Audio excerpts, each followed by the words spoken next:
He was a man on a mission to get his life back. He was a full-fledged alcoholic. He said, I'm ready. He says, I'm done with all that. He loved going to church. He was like a different person. He came back here and opened up his own mechanic shop, and he was a really good father. But his efforts are cut short one September evening in a peaceful roadside park. The body was still warm. When you have a lot of stab wounds, it's something very personal. Why was he there? Investigators suspect that a complicated love life led to bloodshed. He always had a girlfriend. Those relationships that go south, people make poor decisions, and bad things happen. So there was all history there with the wrong guy's wife. Ultimately, investigators find one ex-lover with a wicked plot no one saw coming. I didn't even know she had a girlfriend. It was new news. And they had to formulate a plan to keep from disrupting the family that they built. And it was just out of control. I never dreamed they was capable of what they done.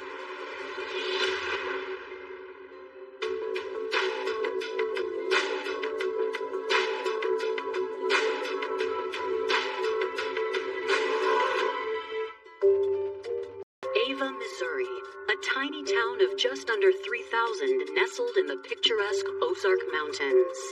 It's very rural and it's a tight-knit community. It's very common to walk into all the stores and people see you and speak to you.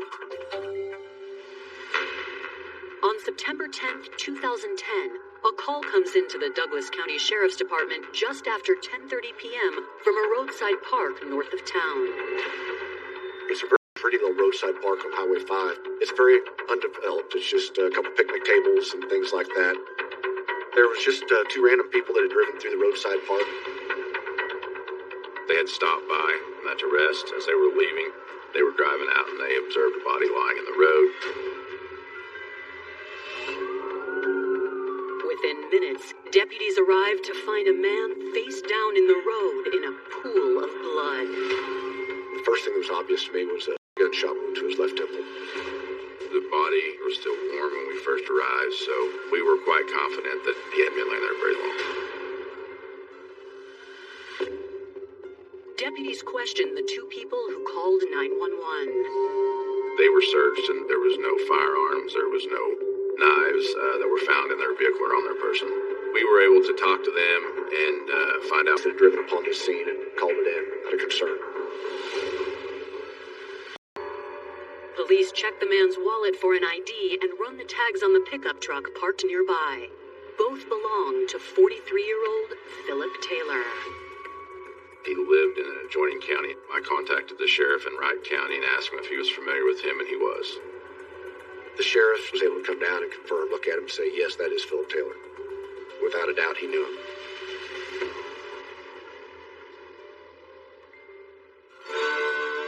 Born in 1966, Phil Taylor was raised in Florida. He grew up close with his brothers and sister, but there was a hole in Phil's life he could never get past. His dad passed away when he was really young, and that really, bothered him a lot, and he had a lot of trouble with that. His brother's real close, and he had a sister too. You could tell the way there was a real good family togetherness there with them. When Phil was a teenager, he developed a love of cars and a passion for learning how they worked. He dropped out of high school to pursue his dream. One of his first jobs was working at a Ford dealership in Florida. The big motor companies will send you through school as long as you work for them, see? And that's where he got a lot of his training. By his mid-20s, Phil was looking for a change. He left the sunshine and salty air of Florida for the lush green Ozarks. There, he met Marvin Elliott. Well, I had a shop in Norwood, Missouri. We became friends, and he went to work for me. Easy to talk to, and was just a nice guy, and I knew he was a good mechanic, and that's how it started. While in Norwood, he found himself drawn to a down-to-earth single mother and waitress, Melina Cooley. I was working at a little place, it was a little restaurant in town, and he was working at a tire tire shop behind it. And he came up there and got food and drinks, whatever. That's how we met. In 1994, Phil married Melina. He moved in with her and her 3-year-old daughter, Ashley. I was single for a long time, single mother, and he said a lot of the right things, kind and, I guess, just gentleman toward me. About a year later, Phil and Melina welcomed a daughter of their own, Shelby. He was good with the kids to take them fishing. He was always coming up with a 4-wheeler or a dune buggy that they would have a lot of fun on. He was a good guy, hardworking, cared a lot. After a couple of years of playing house with Melina and the girls, Phil grew restless. He started spending time with a younger, faster crowd. While hanging with his new friends, an attractive young woman caught his eye. That's how we met April. He got mixed up with the wrong crowd, and they just kept coming around, kept wanting him to come out and join the party. And he was a little older than them, and he got to partying, drinking. And then the crowd he was hanging around, and they were friends with April.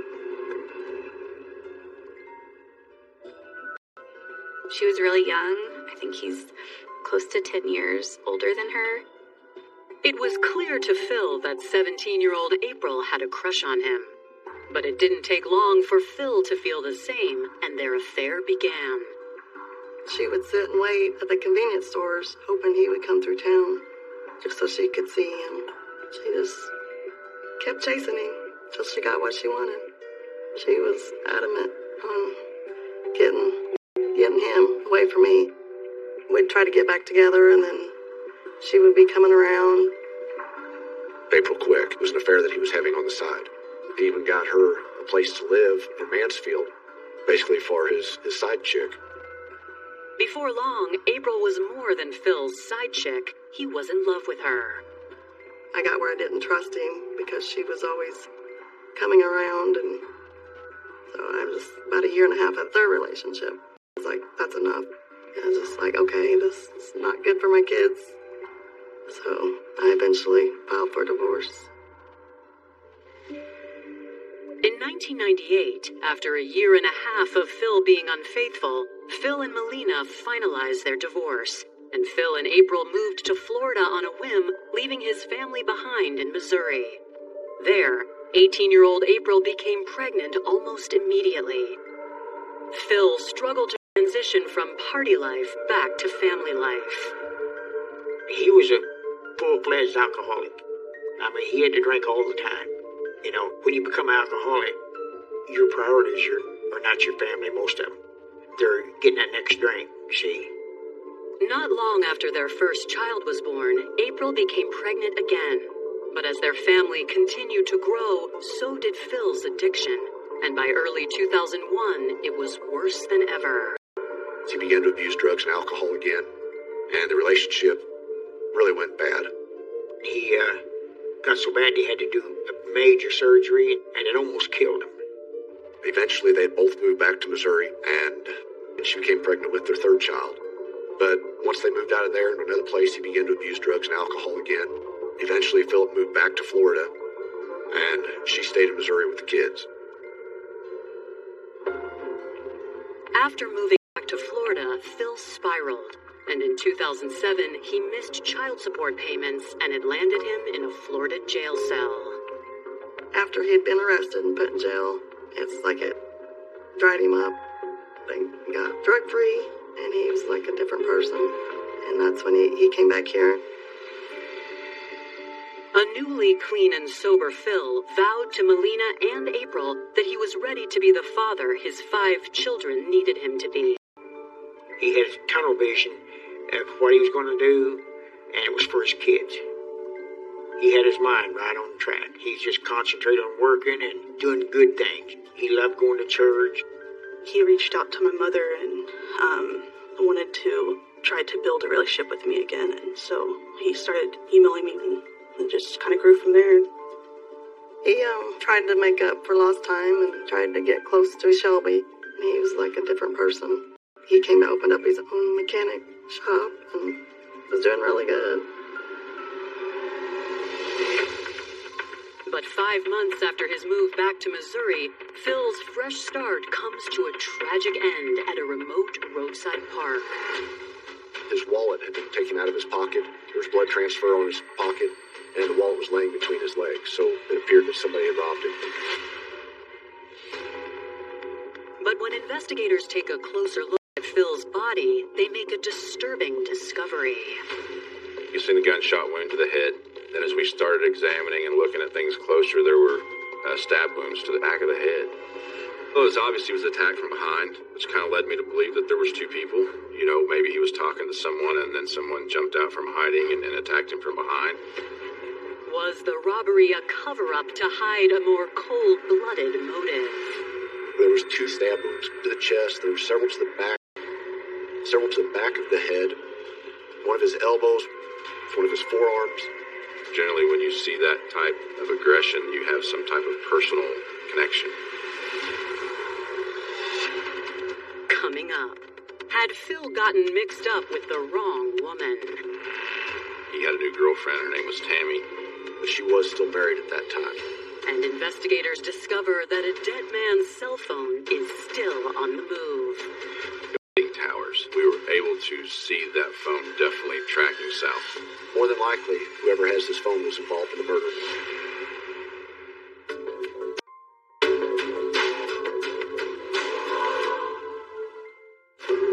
On September 10th, 2010, authorities are trying to determine who stabbed and shot local mechanic Phil Taylor at a roadside park in the Ozarks. It appeared that he was attacked initially from behind with a knife, and at some point, was on the ground, and someone came up and shot him. The single gunshot wound went directly into Phil's left temple. It appeared to be a close contact type wound. As you can tell that from looking at the wounds from the stipling and different things around it, the powder burns. So it appeared to be a close, up close and personal wound. The location of the stab wounds on Phil's head and torso indicate they probably came before the gunshot, likely in an attempt to incapacitate him. Whoever killed Phil left only one clue behind. One of the main things that we found was a .22 caliber brass that was near the body. So we're looking at some type of semi-automatic weapon. Other than that, the remote crime scene yields little information. But you're out in the middle of nowhere. There's no surveillance systems. There's, at that point, actually no suspects. You're starting from scratch. But we're in rural communities where the sheriffs and the police officers know a lot of the people in that area. And the sheriff had dealings with him in the past. So we knew he was from Wright County, had a repair shop up there that he was running. Early the next morning, investigators head to Phil's auto repair shop and meet with Marvin Elliott, Phil's friend and landlord. Marvin owns a mechanic shop, and Philip had a little shop to the side that he rented out and did his mechanic work. Marvin tells detectives while Phil had his struggles in the past, he was currently devoted to two things: his children and his sobriety. He was trying to make things right in his life. He'd start paying child support, and basically was trying to turn his life around and start doing the right things. When he came back, he was like his old self. He had his life in line. He was all lined up. He knew what he had to do, wanted to do. Phil had been living in a trailer on his property, but was in the process of buying his own home. He'd just been approved. Phil got the loan, and so he was tickled about that. Marvin says he last saw Phil yesterday at around 6 p.m. as he was leaving the shop. He'd worked all day that day and had been tired, didn't feel like going out that evening, and had a lot of work to do the following day. As far as a social life goes, Marvin admits that Phil did like to have a lady by his side. In fact, he shares that Phil had just met someone new online. Marvin had indicated to us that he had a new girlfriend. Her name was Tammy. I'd heard about her, but he wasn't serious or nothing about her. Rumor had it that Phil had recently taken Tammy on a date that had gone sideways. Everybody knew that he had been seeing her and had taken her to the river, and there had been a confrontation there. They were having a nice day, kind of hanging out, and while they were there, they'd ran into a previous girlfriend of Phil's. And that there had been a little bit of a heated exchange between this previous girlfriend and his current girlfriend. What's more, Phil's new love interest, Tammy, was still married. She was in the process of going through a divorce, but she was still married at that time. With relationship drama becoming a consistent trend in Phil's life, detectives are left to consider if this led to Phil's murder. In almost all homicides that I've worked, it's been somebody that's close to the victim. So you're looking for those relationships that go south. People make poor decisions at the time, and bad things happen. Marvin agrees to let investigators into Phil's trailer. We went into the trailer after Marvin opened it up, and it was small. You could obviously tell that a single guy was living there. Inside, they find an empty cell phone box. Only investigators note they didn't find a cell phone at the crime scene. We were able to find out that he had recently purchased a cell phone. So with that, we were able to obtain a cell phone number for him from that cell phone box. We're able to do an emergency circumstance ping, and that allows us to get limited information off of that phone in order to be able to track it.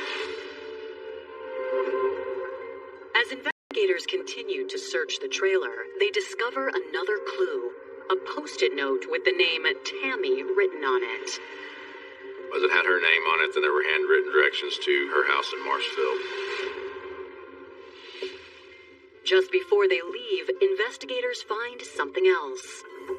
We also located a certified letter to an April Quick. She lived in Mountain Home, Arkansas. There was an actual copy of a letter that he sent her indicating that he wanted to spend more time with his children and kind of get back involved in his children's lives. The letter said that he had previously sent another letter to her that she had never responded to. So he had said he'd been paying child support for 2 years, and that if he wasn't allowed to see his children, he was going to take her to court. The letter is dated just 2 days prior, and it demands a response from April by September 18th, just a week after Phil's murder. This letter was absolutely a red flag. It said Phil had planned on getting an attorney. With not one, but 2 potential leads. We had the girlfriend in Marshfield, or we had April Quick in Mountain Home, Arkansas. Both women are located about an hour away in opposite directions. Initially, we were focused on Tammy. With the information that we had, we felt that we needed to start towards Marshfield. Investigators start the drive 40 miles north towards Tammy's house in Marshfield, Missouri. But just as they reach the county line, they get a call from the phone company, and it's a game changer. Phil's cell phone is still powered on. More than likely, whoever has his phone was involved in the murder was there when it happened. It was hitting towers. We were able to see that phone definitely tracking south towards Arkansas. This information came through, and then we immediately turned from there and headed back in the direction that we came. We had 2 things to go on at that point. We were following the evidence that we had in hand. Coming up, investigators confront their 2 suspects. It was still a fairly new relationship, but she seemed upset. And later, could supermarket surveillance footage hold the key to finding Phil's killer? The woman on the video was a fairly short, stocky lady with short hair. From what we can tell, obviously was not April.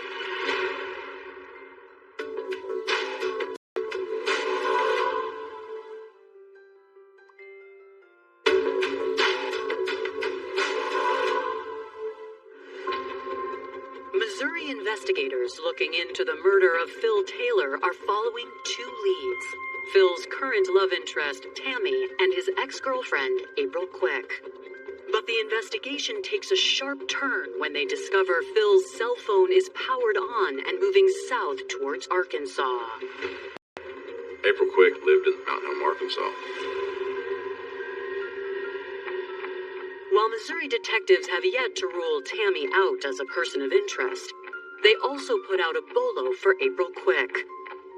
In the meantime, they contact Phil's first wife, Melina. It was hard to believe that it happened. I just hate it for the girls, you know.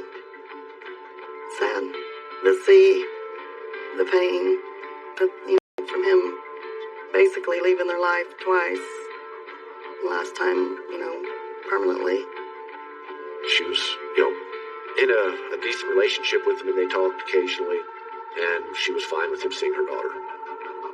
Phil had confided in Melina that April Quick was less willing to let him back into her life. He had been trying to see his kids and told her Of her life for years, and was trying to basically get back into her life and the children's life, and she didn't want him there. Phil told me he finally decided to send a certified letter. If she didn't respond to him, he was contacting an attorney to start the process of getting custody of the children. Did the letter push April over the edge? Before investigators explore that question, they need to rule out their other lead, Phil's online love interest, Tammy. Tammy voluntarily came in to talk to us.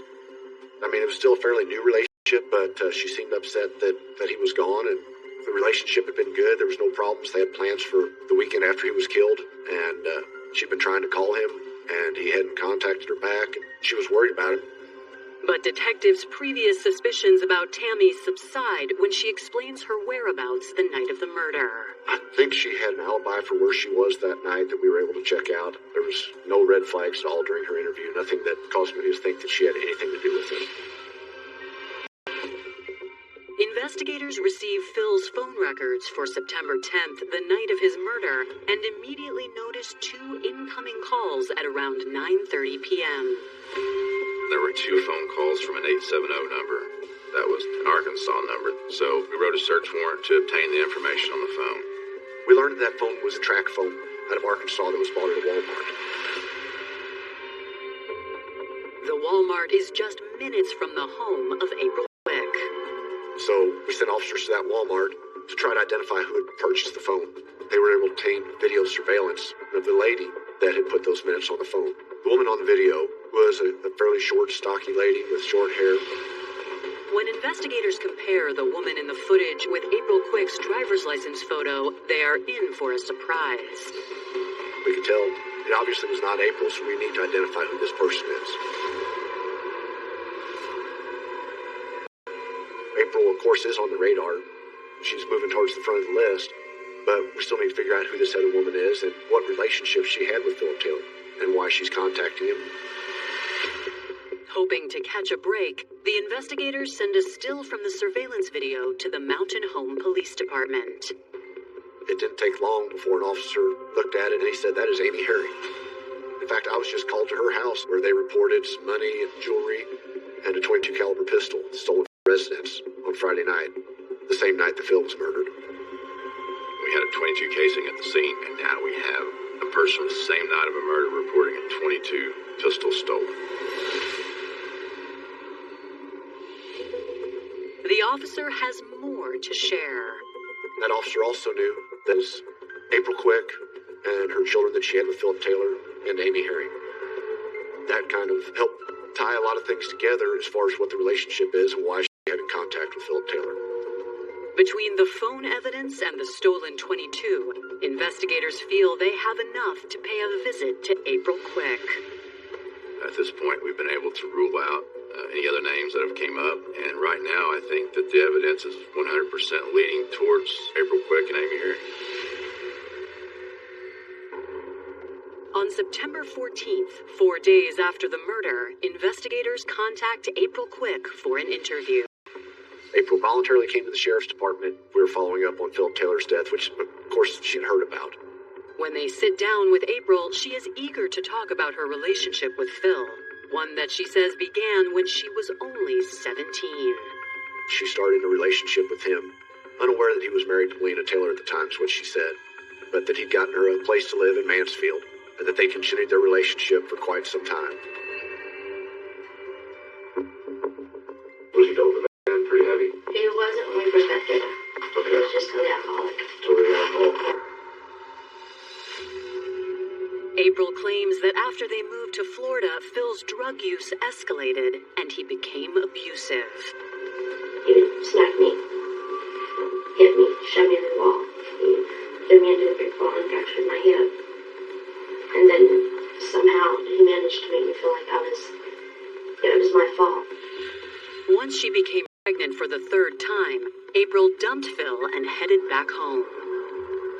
Just let me raise my children. I said, unless you can straighten your ways and be a father, just leave us alone. Once back in Missouri, April found love in the arms of a woman, Amy Herring. For the past 3 years, she and Amy have been in a relationship, co-parenting April's 3 kids. So those kids are almost like her own children, aren't they? Oh, yeah. She's pretty good with them. Yeah, she's good with them. Investigators ask April about the letters Phil sent requesting to see his kids again. She basically had no contact with him. And she thought he was on probation or parole, so she really wasn't too concerned about it, and she pretty much just ignored that letter. And then she told me that she'd gotten another letter on Friday the 10th. Then I get a letter last week, Friday, that states that he is living in Missouri, that he owns his own shop, and that he wants to see his kids. April says before she could respond, she got the news that Phil had been murdered. News that was sad, but not unexpected. I guess the rumors are. When investigators question April on her whereabouts the night of the murder, April states that she and Amy dropped the kids off with her mom so they could go on a date to the movies. And she said they went to a movie at 9 o'clock and got home about midnight, and they noticed that their place had been broken into. That's when they called police and reported some stolen jewelry, money, and a .22 caliber pistol. Investigators seized the opportunity. April, I know without a doubt that quite a bit of what you told us is a lie. Okay, I've got a lot of evidence that's stacked up against you. But instead of changing her tune, April shuts down the interview. When I see where this is going, I'm done. I'm done. April. I'm done. I'll get a lawyer. I'm done. Coming up, April drops a hint. Nothing's premeditated. And a search warrant causes a change of heart. We were able to locate some burnt items in the backyard. You could tell it was a cell phone. How did you decide where to meet? He's the people we used to meet there when he was murdered.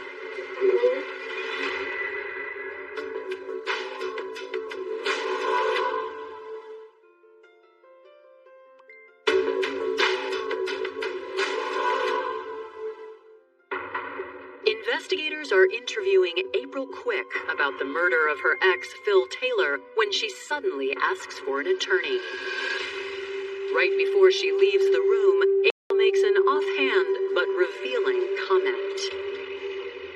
I'll say nothing's premeditated. But I know more. It was a very weird statement. I mean, if she's trying to pass blame that it was somebody else that murdered Philip, why would she essentially to confess to murdering, but say it wasn't premeditated? April's girlfriend, Amy Herring, also requests an attorney. Ultimately, both women are charged with Phil's murder, and investigators head to their home to gather more evidence. We were able to search and locate some burnt items in the backyard in a bag. Initially looking at it, you could tell it was a cell phone. It was burned beyond the point where we could positively identify it as Phil's phone, but what we believe was his cell phone. There was clothing in there that was partially burnt, and then the knife we believe that he used in the murder as well. So we photograph it, we seize it.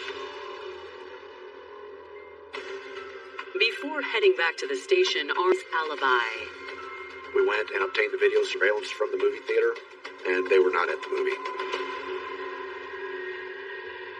Before investigators can make their next move, they learn that April is ready to talk.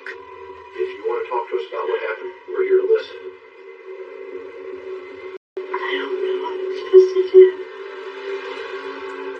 I advised her of her rights. I again told her I respect your right to an attorney, and the only reason you're here is because you want to talk to me. I think at that point she kind of knew the gig was up, knew that we knew that they had done it, and wanted to explain her side of the story. April tells detectives that she called Phil after receiving the second letter. He asked how many kids were. I told him how many kids were. he said he wanted to see her. I said, oh, we can discuss that. And he said, yes, I would love to meet you. How did you decide where you were meeting? He said, you remember where we used to meet? We used to meet there when he was married to Melina. She stated that she set up the meeting at Roadside Park to talk to him about the kids. Given her past with Phil, April brought Amy and the 22 for protection. Because she said she was scared of Philip Taylor, that he had been very violent in the past. The women arrived at the park first. April asked Amy to hang back and stay hidden. I didn't want to have to explain the lesbian thing. That's why I wanted her to hide, because I was afraid he would use that to try to get a kiss. A little later, Philip had arrived, and he had parked and gotten out, and they were talking between the vehicles. I said, you expect me to want you to see the children? I said, they don't even know you who you are. And then he said, you're not going to keep my children away from me, you bitch. And he grabbed me and just started. So you were there about a minute or less? Yes. And it was just out of control. Pulling the back of my hair. Telling me I wasn't going to keep him away from his kids. Going off like he always did. She never went to talk to him. She stated at that point that Amy jumped out from her hiding spot and began stabbing Philip in the back to get him off of her. April says that Amy yelled for her to get the gun. Fearful now for her lover's safety, April did just that. I knew Amy had the gun in the truck. And she said they were struggling. So I got the gun, and I ran over the gun, and I went with both my hands on the gun. The gun goes off right on his head.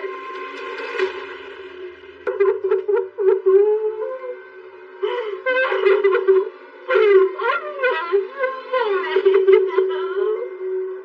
It wasn't planned.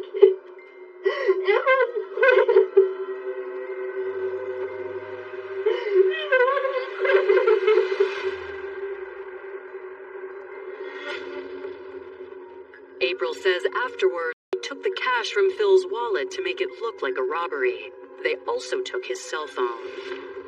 And they put his phone, their clothing, a knife, and all those things in a bag and stopped on Highway J and set that bag on fire. They left. They said they threw the gun out the window of their car, and then they went home.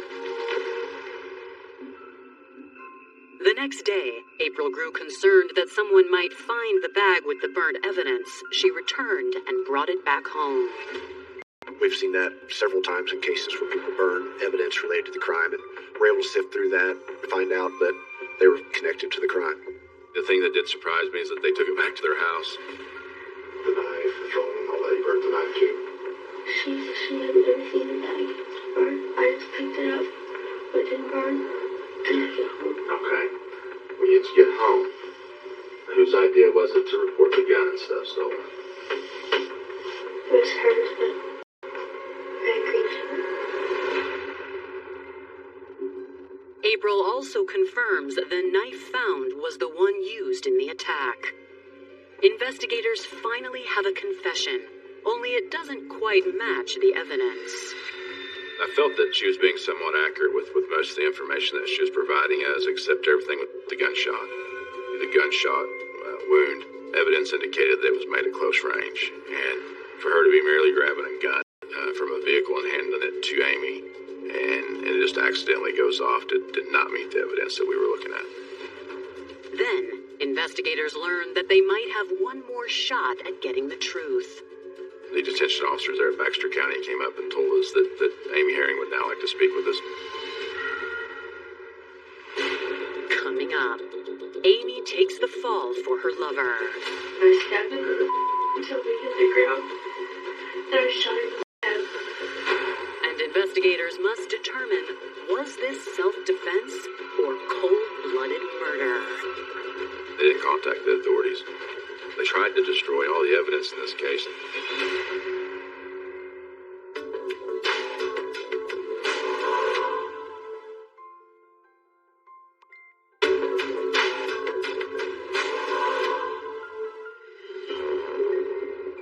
Days after the murder of Phil and altercation at a roadside park. Then, April's lover, Amy Herring, comes forward with her version of what happened that night. She stated that they tried to contact Philip to speak about the children. He was threatening lawyers and everything else. We decided that since we were in town, that we should call him, speak to him. They'd met there at the roadside park, and that he had gotten physical with April, and then she stated that she jumped out and stabbed him. And then he's pushing on her, and he's too busy worried about her. He didn't even see me. I just ran around the truck, just started stabbing him in the back of the neck. And then he's like, whoa, whoa, whoa. And I stabbed him until he hit the ground. And I shot him in the head. Because he was pushing on her.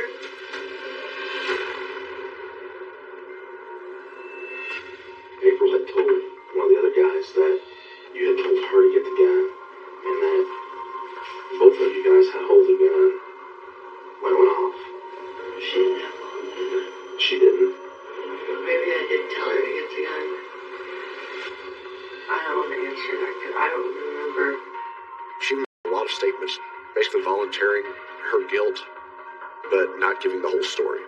I thought some of the statements were a little far-fetched, but it became very obvious that we had the right people. With the two women in custody, investigators take a close look at the claims Phil was abusive. They find no police reports to back the accusations. They reach out to the woman who knew Phil in both the depths of his addiction and heights of his recovery, Phil's first wife, Melina Aldridge. He was not a violent person. When he was there and was not into alcohol or drugs, he was a really good father. You know, as a part of this investigation, we did a lot of follow-up interviews with people that knew and were acquainted with Philip, and people that may have been involved in past relationship with him, ex-wives and girlfriends. When asked if he'd ever been violent with them, all of them said no. You know, aside from April Quick, that's the only person that we found that indicated Philip had any type of violent past. As for their claims that Phil attacked them on the day of the murder, if he did, both Amy and April walked away unscathed. Had this really been a self-defense, I would have expected them to have shown up at my office, showing me some type of injuries. They didn't contact me. Tried to destroy all the evidence in this case. They knew that they were going to kill him. When it comes to what happened that night, to investigators, there's only one explanation. I think that they planned to meet him there. The letter just kind of pushed things over the edge, and they snapped. They planned this murder, and then they filed a false report in Mountain Home, Arkansas, to say that your home was burglarized and the murder weapon was stolen. Facing overwhelming evidence against them that they conspired to kill Phil Taylor, both Amy and April agreed to plead out. Their only way of escaping a first-degree murder conviction was to take a plea bargain to a second-degree murder. Amy Herring and April Quick were charged with second-degree murder. They eventually pled guilty, and Amy was sentenced to 15 years in prison, and April Quick was sentenced to 20 years. People I talked to, they're like, I cannot believe that's all she got. What do you do? It's like, I think she deserved more. I think he was remembered as a family man. He was hardworking and caring. He would do anything for his kids. Just a good brother, uncle. So I can't ever see him, I can't hug him, can't walk me down the aisle. I miss my dad, and there's nothing that will bring him back.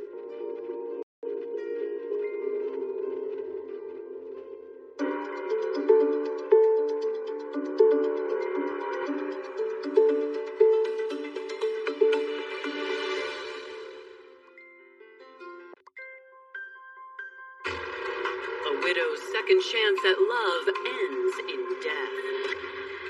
They had seen a subject come out of residence, screaming, yelling. He was in severe distress and pain. It was around between 9 and 9:30 that they found him, and 10:18 when he was pronounced deceased. The hunt for the truth leads investigators to an alluring seductress. She definitely used her sexuality, I would say, to woo men. She should let me kiss you first everywhere. You promised. So like the first time, you're just gonna let me enjoy all of it. She had him hung up and twisted. He was over the moon for her. Multiple agencies work together to expose the dangerous and twisted web the killer created. She brought almost chaos. It was like a whirlwind. There's 3 dead people and they're all connected to one person. I think she is evil from toes up. He was all a game with her. She just thought she was not going to be caught. She was just on a high of seeing what she could do, what she could get away with.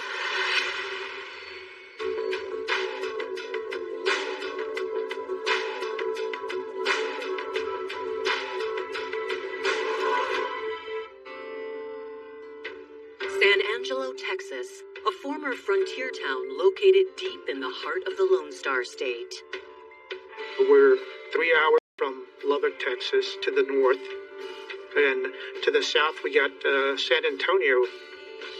It's a larger town, over 100,000 people, but here, everybody knows everybody.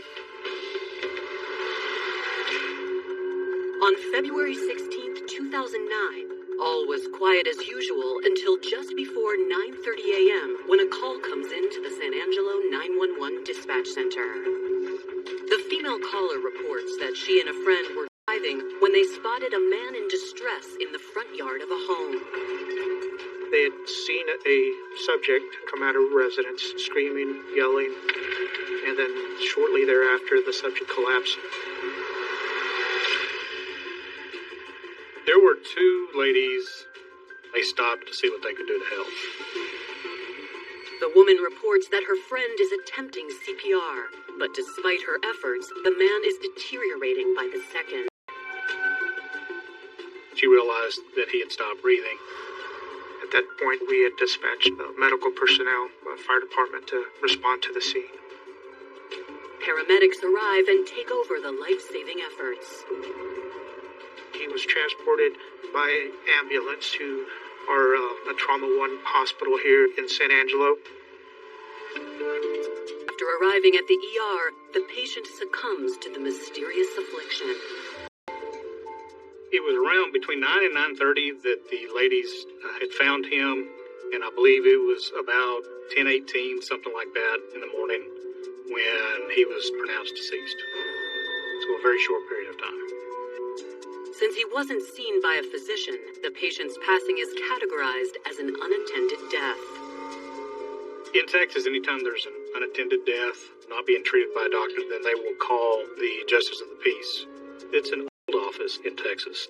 They do the investigation into an unattended death. They believe that it was some type of heart issue that caused his death, like a heart attack. Just then, the victim's son, Michael Phillips, arrives at the emergency room. The next door neighbor had actually called and let Mike Phillips know that his father had been transported to the hospital. So he arrived, and then a positive identification was made.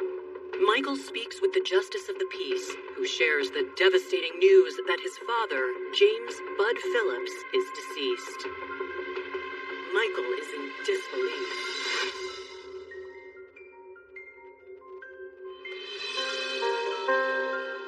Born in 1948, James Bud Phillips was a native Texan. Bud grew up in San Angelo, Texas, and when he was young, got involved with a pretty rough crowd for selling drugs. Eventually, Bud married, and they had a son. But when Bud was 43 years old, the fast part of his life caught up with him. He got arrested and was convicted for selling drugs. He was sentenced to 20 years in prison, but thanks to his appeal, he only served 14. In 2005, when Bud got out at the age of 56, he was determined to stay on the straight and narrow. Bud found one thing he learned on the inside that helped him on the outside: discipline. He was a very orderly, neat, organized individual. Almost almost to the point of being compulsive. His appearance, everything from his vehicles to how he kept his house, his clothes, everything very orderly. Bud liked working on old cars, and he really had a talent for it. He was very active. He wasn't someone that just sat around all day. Bud tried to make up for lost time with his now adult son, Michael, who lived nearby. Because he was in prison, Bud missed a big chunk of his son's life. Michael was very much in touch with his father. They had a very good relationship. Bud was satisfied with his quiet life, but 2007 brought some unexpected and welcomed excitement. A raven-haired beauty named Purdy Clark. She was an attractive young lady and could be very charming. She had a bubbly personality. When Bud met the mother of three, she was still grieving the loss of her first husband, 42-year-old Kim Clark, who had died just months earlier in September of 2006. I knew Kim Clark from work. We were coworkers. Kim was in the cubicle next to me. This regular guy with a family and a good job, and he was found on the side of the road, shot twice in the head. The first things that went through my mind are that it was a wrong place, wrong time thing. What else could it possibly be?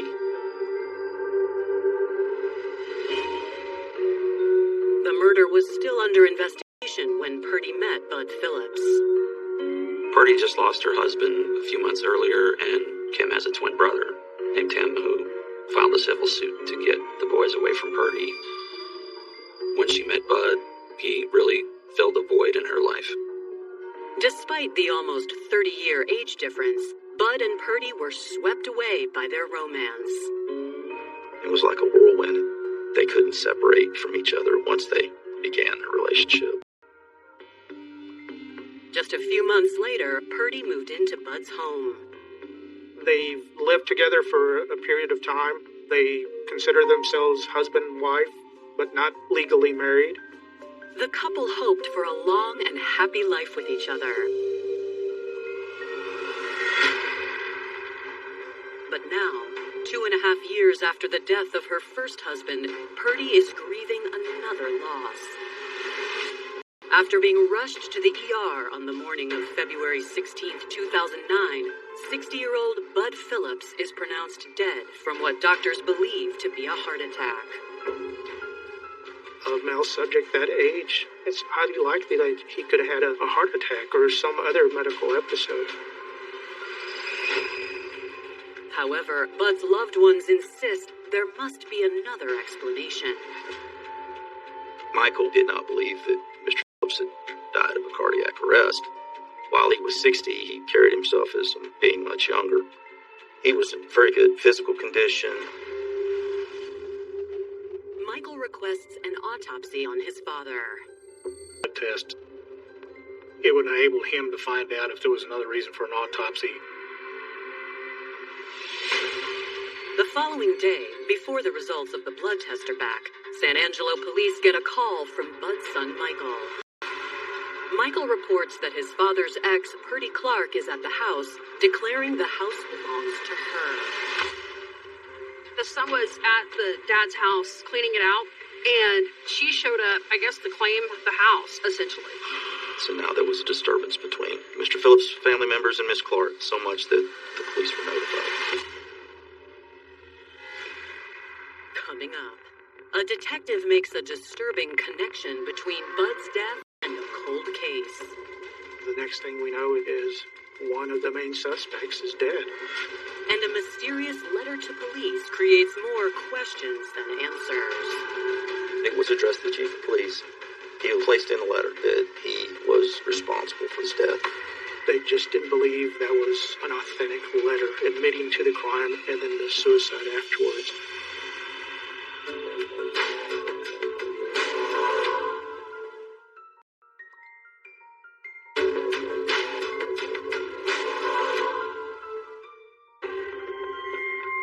On February 17th, 2009, Michael Phillips summoned police to the residence of his suddenly deceased father, Bud Phillips.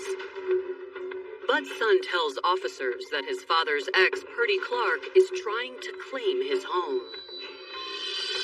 Miss Clark could no longer live there, but she was trying to take possession of the house.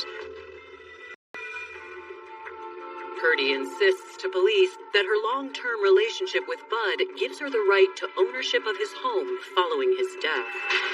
Mr. Phillips and Purdy Clark lived together, and they considered each other husband and wife, but not legally married. They were more than a dating relationship. However, Michael points out that the couple had been on and off for the last 4 months and had recently separated in November. I think it was on and off again relationship. So she had not been living there on a day-to-day basis for several months. Even if they were common law married, it didn't make it her house. If he owned that house prior to her moving in, which he clearly did, that would never be her house. The sergeant that responded to the scene called me because he knew that I'd had previous knowledge of Miss Clark. I advised that sergeant to go ahead and allow Mr. Phillips' son and secure the residence, maintain control. And Michael was his power of attorney. Purdy is instructed to leave the property. Police file. This is not the first time San Angelo police have encountered Purdy Clark. We had been investigating her for some time. She had committed felony theft, forged felony amount of checks. And in 2006, we had been contacted by members of the Collin County Sheriff's Department and the Texas Rangers about an incident that occurred in Collin County. They were investigating a homicide at that time, and the victim was identified as Kim Clark.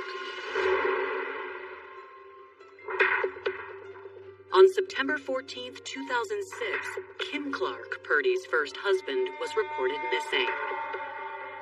Kim Clark worked for Texas Instruments, which is in the McKinney-Plano area, kind of North Dallas area. On a Sunday morning, I remember being surprised, look at my phone, and see an incoming call from my supervisor.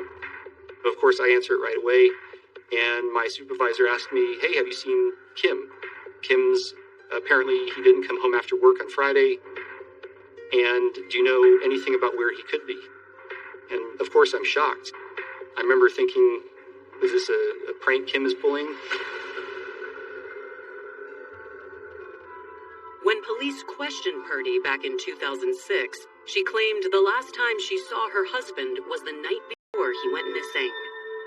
Purdy said the evening ended with an argument and that she'd left to go meet friends at a bar. When she got home, Kim wasn't there, and she told investigators she didn't know what happened to him or where he'd gone. Just 5 days later, a tractor driver made a horrific discovery. He was found about 20 feet, I believe, off the highway by someone driving a tractor. He had been shot in the head 2 times. I remember getting a heads up from the sheriff's department that they found a body. There wasn't decomposition, so he'd been there for the majority of the time he was missing. It was on a Tuesday, I think, that we learned that his body had been found. I called Purdy, and she was very sad about Kim. Nothing ever seemed off or out of the ordinary about what could be at home. I thought maybe he went out for dinner on Friday night, and the place was robbed, and who knows. But I would have never guessed that it's anything intentional on his side or on anyone else's side. After finding Kim's body, Collin County investigators teamed up with San Angelo police and took a deep dive into Purdy and Kim's life. They quickly learned that the marriage was anything but traditional. Kim and Purdy Clark, they were married for 14 years, but they had 2006, she met a gentleman named Robert Dwayne Murphy, met him online. Dwayne had a bad breakup the year before, and I think Dwayne was looking for love. In the beginning, Purdy told Dwayne that she was single, and then a few weeks into the relationship, it turned into something else. That she was married, but they were getting a divorce, but it was all kind of slid in under the table after they had already gotten together in a more serious relationship. Soon, Dwayne and Purdy were hot and heavy, despite Purdy's dubious marital status. It was a fast, serious relationship. She had him hung up and twisted. He was over the moon for her. And he wound up moving into the house with Kim and Purdy Clark at the time.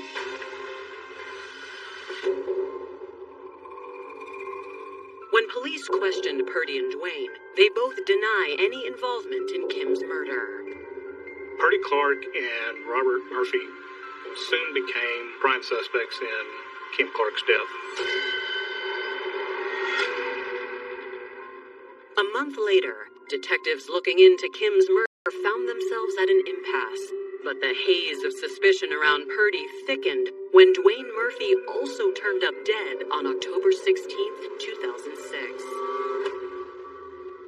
The next thing we know is one of the main suspects is dead. Dwayne was found alone in a hotel room here in San Angelo by the cleaning lady. He had OD'd on a hot shot of heroin and cocaine, but yet there was no needle found, there was no skin found. So somebody was there with him because somebody removed whatever happened afterwards. The news shocked those who were close to Dwayne. For him to be accused or associated with any kind of drugs was unheard of. Adding to the mystery, a few days after Dwayne's death, a letter showed up at the San Angelo Police Department. An apparent suicide note from Dwayne Murphy. There was a letter that was sent claiming that he is the one that had shot Kim Clark and that he wasn't going to go on. Investigators had strong doubts that Dwayne actually penned the confession. Could have simply just left it. Why mail it? That's a great deal of preparation and forethought that... Though Dwayne's autopsy deemed his death as suicide, investigators couldn't shake their suspicions. You could have an autopsy. The medical examiner will rule a cause of death as suicide, but then they leave it up to investigators to determine and do all the same steps that we would for a homicide investigation. So I would say early on in this investigation, we were working it as a homicide.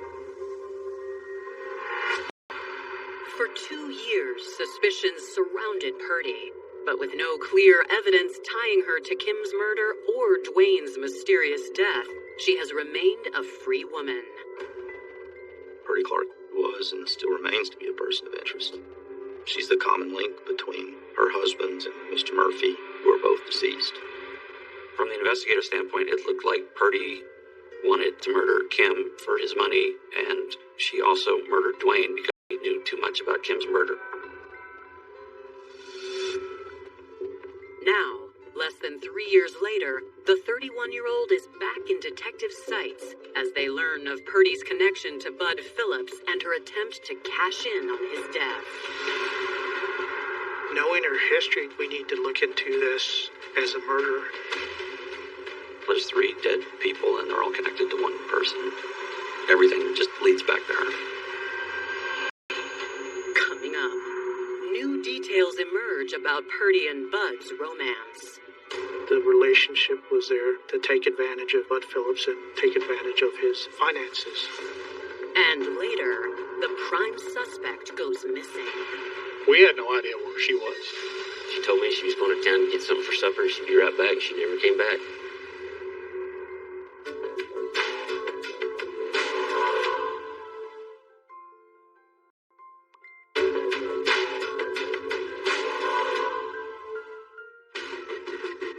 On February 18th, 2009, 2 days after Bud Phillips passed away from what appears to be a heart attack, investigators get the results of Bud's blood test back, and the 60-year-old's true cause of death is revealed. There was strychnine in his blood, so we knew we were working homicide. On West Texas ranches, strychnine was often commonplace. Strychnine is a poison. It's used in the early days by ranchers for predators, coyotes, bobcats. It's very lethal for humans. It doesn't take very much strychnine at all. You'll see the symptoms within 10 to 20 minutes after ingestion. Causes all your muscles and everything to just seize. If Bud died from strychnine poisoning, how did he get it into his system? The strychnine's very bitter. We're looking for some type of food source, something that would overpower the bitterness. That's where we started. 2 days after Bud's death, investigators go back to his house to look for a possible source. There, they find Bud's son, Michael. Investigators have to tell Michael that his suspicions were right and his father didn't die of a heart attack. Instead, he died of poisoning. And Michael was very devastated by that news. Michael tells detectives that he and his wife had done some tidying up when they came back to the house from the hospital. At his residence, after we became involved, what we found was completely opposite of what had been described by his family. Disorder, clutter. He found an overturned carton of ice cream in one of the bedrooms, half melted. And we inquired to where that was, and he'd already cleaned it out and taken it to the trash. A bitter poison would need something to mask it. Something very sweet that would overcome the taste. Ice cream kind of fits that bill. Investigators head outside where they dig through Bud's trash. Inside, we found the perfect cover for that type of poison. Obviously, the first thing we sent to the lab was the ice cream. We gathered not only the ice cream, but other items within the house that could contain strychnine. Next, investigators take the opportunity to get a detailed statement from Michael. He explains that once Purdy moved in with his dad, Bud's disciplined and orderly lifestyle was upended. Purdy came into his life and just filled his house with junk. There was stuff everywhere.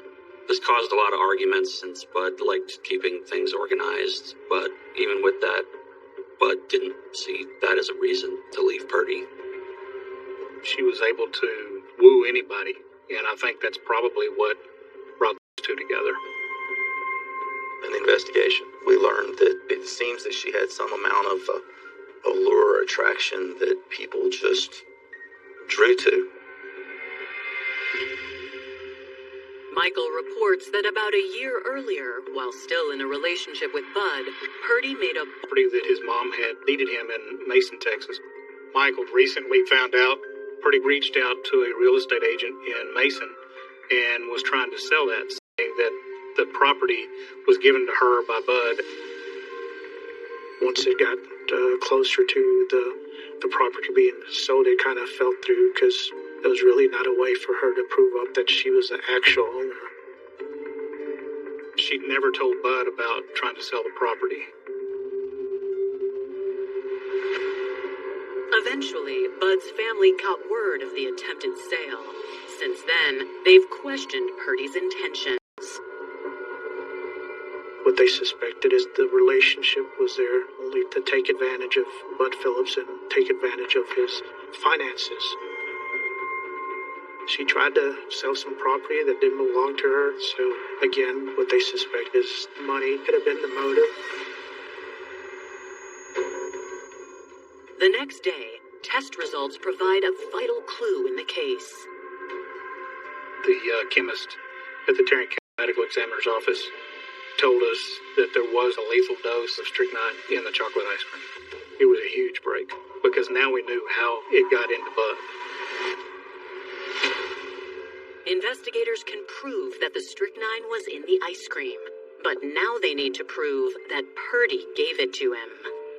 We basically have to prove that she was there at the residence prior to his death, link her to the strychnine, and link her to the ice cream. Investigators talked to Bud's neighbors. Mr. Phillips' residence was at a corner of an intersection. One elderly lady across the street told me I happened to be looking at between 8 and 8:30. Heard a horn honk, and we saw Purdy Clark's mother, who came by to pick her up. So we knew that Purdy Clark left shortly before 9 o'clock. Approximately 30 minutes later, Bud was spotted by witnesses stumbling out of his house in severe medical distress. We could place her at the scene of the crime within 20 to 30 minutes of the death. That was too much of a coincidence for us. Investigators theorized that Purdy delivered Bud his death sentence under the guise of bringing him a treat. They knew from Bud's son that Purdy and Bud had broken up, but they'd still see each other on and off, so it wasn't completely abnormal for Purdy to show up from time to time. Really coming together. We definitely had an unnatural death of Mr. Phillips. A lethal concentration of strychnine. We had eyewitnesses placing her at the scene. She had access to Mr. Phillips. She had access to the contents of his house, where other people didn't. With the test results in, authorities finally have the evidence they need to place Purdy Clark under arrest for Bud's murder. We were able to obtain a warrant for Miss Clark for murder. At that time, then, it was a matter of determining her location. That task quickly proves difficult. Purdy is nowhere to be found. Our investigation was still flying sort of low on the radar, that I don't think there was enough for her to know that we spooked her. But she moved around so much, we didn't know where she was at. Days pass, and there is still no sign of Purdy. We were talking to friends, family, anything to try to locate her, to get her to either turn herself in or for us to take her into custody. Coming up, a tip of Purdy's whereabouts reveals yet another lover. I thank God they showed up, because I really think that she was after us to kill us. Leaving investigators questioning if he is her next target. And I believe at some point that he very well been the next victim.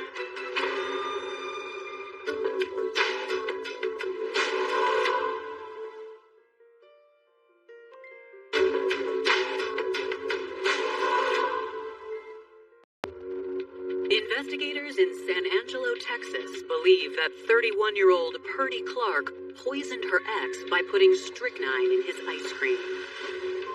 But after finally gathering enough evidence to arrest her, investigators can't track her down. They reach out to their counterparts in Collin County, where Purdy is under investigation for another murder. They were still working on the death of Kim Clark. They were doing interviews on their part of their investigation, and someone they were talking to had told them that she was now living on a big ranch in El Dorado with some guy named Sean, and they were dating. On March 19th, investigators drive 40 miles south to the 2,000-acre livestock ranch. They are met by the ranch's owner, Linda Scroggins.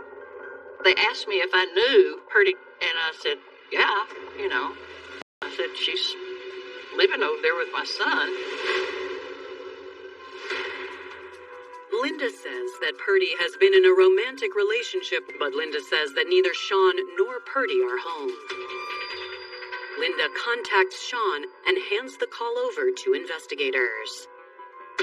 I was headed home one day from work, and that's when one of the detectives up here in San Angelo called me. And one of the detectives was asking me this and that about her, and if I had any strychnine poison on the ranch, and I said, yes, sir. You could buy it back then for predator control. By the time I got to the house, there was 2 Texas Rangers there already. And they wanted that poison, so I took them down to my shop, showed it to them. The strychnine was in a cabinet. You open it up, everything in there's dusty. All of the bottles are coated in dust, except for one. There were little dark brown vials. The one had been moved so it wasn't dusty anymore. Investigators collect the bottle and continue their interview with Sean. I told him I probably knew her about a year or so before she got arrested. I didn't know Bud, but I'd met him one time, but I don't think he knew what was going on with us. You told me before you found her going through things in the shops and stuff like that, right? Yeah, I'd see her pilfering around in there when I was around and working. The bodies, you didn't know exactly where I kept it. I never showed it to her. Don't believe. I don't know. The bodies were not hard to find. We knew there was strychnine in the ice cream. We knew she was the last one to see Bud before he ingested the ice cream. Now we had another link to be able to say she had access to strychnine. Investigators press Sean for information on Purdy's alleged crimes. Did she ever tell you anything about her previous husband? No, she didn't talk about him much. Every time she started, she'd start crying. I'm pretty upset. Sean's first wife had died several years before that. I think Purdy just came along at the right time and swept him off his feet. The next thing Sean knew, Purdy was moving onto the ranch, bringing all of her belongings with her. She wanted me to come up here to San Angelo and get a bunch of stuff out of her storage building. She told me she had all that stuff because she was collecting it. Just a collector, she likes collecting stuff. Sean explains that he eventually learned that by collecting, Purdy meant stealing. I found out 8 or 10 different IDs, driver's license and stuff off of people that she had accumulated. Yeah, just other people's IDs, driver's license, credit cards. She was just on a high of seeing what she could do, what she could get away with. Sean says Purdy was also involved in even more nefarious activities. She didn't want to tell me what was going on. I just figured she was going out selling drugs. But Sean tells investigators he hasn't seen Purdy since yesterday evening. She had said she was going to town to buy stuff to cook dinner for me and my mom. She'd be right back. She never came back. Investigators don't believe that Sean was involved in any of Purdy's crimes.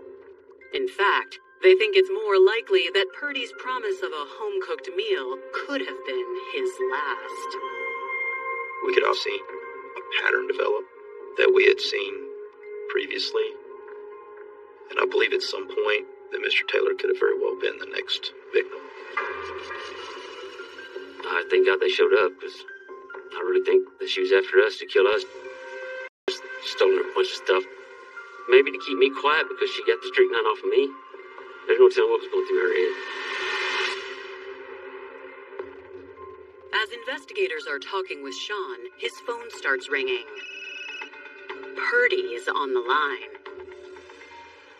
She asked me what was going on, and I said, well, the cops are here looking for you and going through all your And I said, I done told them they could look. And she got all mad at me.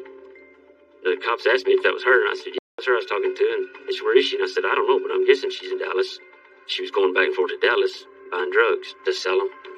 She'd go to a chop shop up there in Dallas and pick all that stuff up, and then bring it down here to San Angelo. Coming up, FBI surveillance spots Purdy. They were dealing methamphetamines out of this chop shop. But the hunt for Purdy takes a dramatic turn. They saw her pull up and the marked unit trying to stop her. She fled and she crashed out, and then she ran on foot.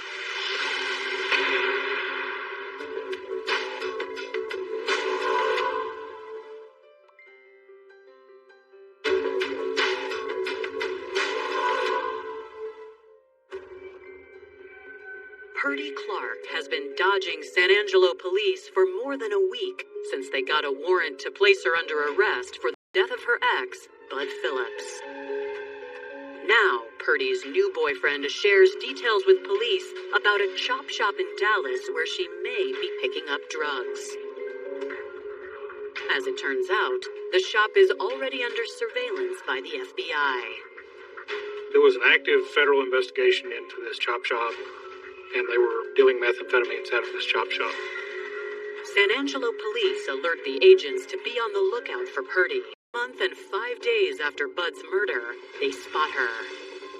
During that time when they were watching this, they saw her pull up and have a marked unit who attempted a traffic stop. She fled in the vehicle, she crashed out, and then she took off on foot for a short distance before she was captured. And then she was arrested on this murder warrant. Inside the car she was in, she had identifications for different people. She also had a shotgun. She had several phones. Hours later, the feds in Dallas release Purdy to San Angelo police, yet Purdy appears unfazed. She walked out like she was being arrested for a traffic ticket. There was nothing bothering her. Back in San Angelo, Purdy requests an attorney and refuses to make a statement. We knew that she had asked for a lawyer, so we weren't asking her any questions at all. Purdy is tight-lipped to law enforcement, but she makes the most of her daily phone call from jail and continues to reach out to Sean. You're not a fool, Sean. I swear to God you're not a fool, and I swear to God I only love you. It's been like one lucky day. I didn't want to believe it. I don't know. I didn't love her, that's for sure, but I felt sorry for her, I guess. Because she was still telling me that she didn't do it, she didn't do it, and she didn't do it. But you should let me kiss you first, everywhere. You promised. This is like the first time. You're just gonna let me enjoy all of it? Even from behind bars, Purdy's still trying to work her charm on Sean. Looks like at this point that Purdy is trying to seduce Sean and get him to not testify against her. Prosecutors prepare to try Purdy for Bud's murder, where they will allege that her motive was greed. It was all tied back to what was Purdy going to get out of it. So I think greed ultimately was the reason for all this. Because it all ties back to getting something for her. Whether it's selling drugs, stealing property, or killing someone. As her trial nears, Purdy's attorney explains to her that even though she is only on trial for Bud's murder, the other deaths could play into the outcome. I explained it to her clearly that jurors are only humans and they hear at least 2 other people at that point. In June 2011, a month before her trial is set to begin, 34-year-old Purdy agrees to take a deal. The district attorney offered a plea agreement that if she pled guilty, she would receive 40 years. For the chaos that she committed over the span in people's lives that she disrupted, 40 years, is that enough? Honestly, if you ask the families of the people, I don't know what time would be sufficient. I don't think she should even have a parole. I think she is evil from toes up. No, I think she should get more time for killing somebody. I mean, that's just not right.